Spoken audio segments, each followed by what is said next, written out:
पंकज रस्तोगी जी हमारे साथ वरिष्ठ पत्रकार है। पंकज जी, मैं आपसे एक बात ये समझना चाहता हूं। देखिए, अभी जी। आपने समाजवादी पार्टी को भी सुन लिया, आपने कांग्रेस को भी सुन लिया।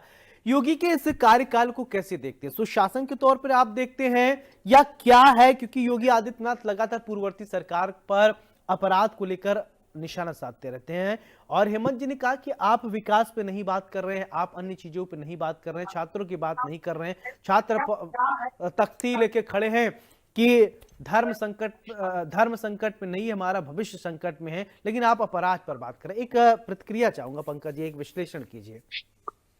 देखिए, एक बात तो पहले तय समझिए, उत्तर प्रदेश देश का सबसे बड़ा राज्य है और 25 करोड़ आबादी वाला राज्य है। और वहां अगर सुशासन का राज कायम किया है तो वो योगी आदित्यनाथ ने सुशासन का राज कायम किया है, इससे इनकार नहीं किया जा सकता। उत्तर प्रदेश में सुशासन का राज अगर कायम किया तो योगी आदित्यनाथ ने किया, उसी की परिणति 2022 में दोबारा उत्तर प्रदेश में योगी आदित्यनाथ की सरकार बनी, जबकि उत्तर प्रदेश में किसी की सरकार दोबारा रिपीट नहीं हुई है। तो ये योगी आदित्यनाथ की कार्यशैली का है, इसीलिए योगी आदित्यनाथ समाजवादी पार्टी के ऊपर तीखा प्रहार करने से नहीं चूकते हैं।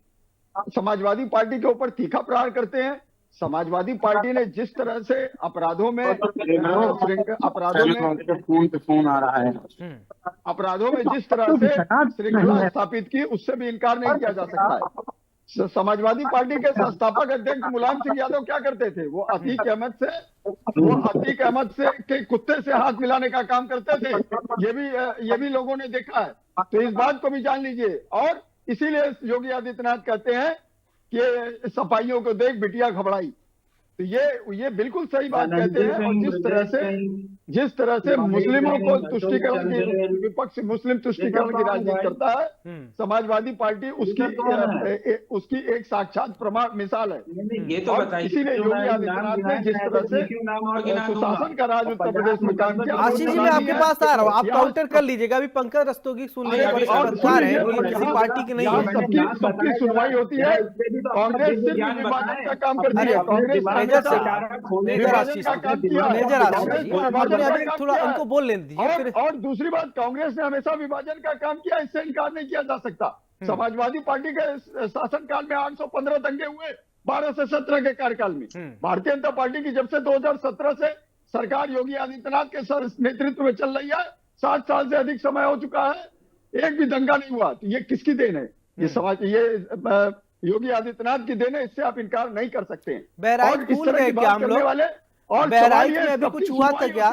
पंकज जी, बहराइच और सिद्धार्थनगर में भी कुछ हाल ही में हुआ था क्या? तो उसकी भी सुनवाई होती है। उसको सुना प्रदेश छोड़ के भाग चुके हैं, तो इसको भी आप देखिए।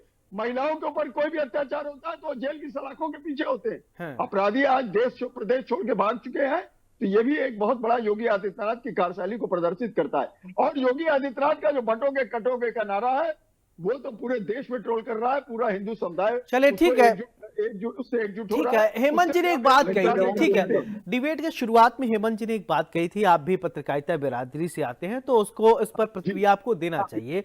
अभी देखिए, एक कहा कि एक चेयरमैन का नाम शायद उन्होंने लिया जो कि पत्रकार को बंधक बना के मारते हैं। फिर उन्होंने मथुरा का जिक्र किया जो कि पत्रकार को पीटा जाता है, कार्रवाई नहीं होती। क्या पत्रकार सुरक्षित नहीं है क्या इस सरकार में?